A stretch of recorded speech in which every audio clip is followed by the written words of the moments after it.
নমস্কার, আমার নাম শুভ্রা। আপনারা তো বাড়িতে মাছের অনেক রেসিপি খান, একবার এই রেসিপিটাও টেস্ট করে দেখিয়েন। তো এই রেসিপিটা রান্না করার জন্য প্রথমে কড়াইতে একটু তেল গরম করে নিতে হবে। তার মধ্যে দিয়ে দিতে হবে শুকনো লঙ্কা, আদা কুচি, রসুন কুচি, পেঁয়াজ কুচি আর কাঁচা লঙ্কা। সেগুলোকে ভালো মতো ভেজে নিতে হবে এবং এর মধ্যে দিয়ে দেবো আমি মৌরি। এগুলো মোটামুটি করে ভাজার পর এটাকে ঠান্ডা করে একটু পেস্ট করে নিতে হবে।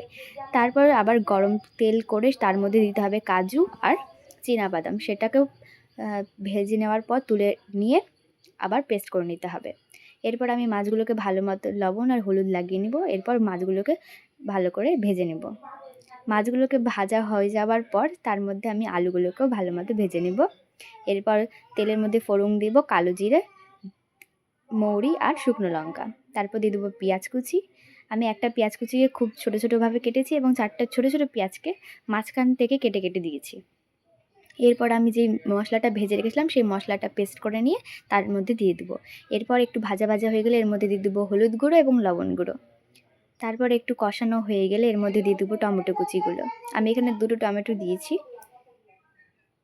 তারপর ভালো করে মশলাটাকে কষানোর পর এর মধ্যে দিয়ে দিতে হবে আলুগুলো দিয়ে ভালো মতো ভাজা হয়ে গেলে মশলাগুলো সেটার মধ্যে দিতে হবে জল এবং তারপরে দিয়ে দিতে হবে মাছগুলো। তোমাদের যদি ভিডিওটা ভালো লেগে থাকে অবশ্যই লাইক কমেন্ট শেয়ার করে দিও।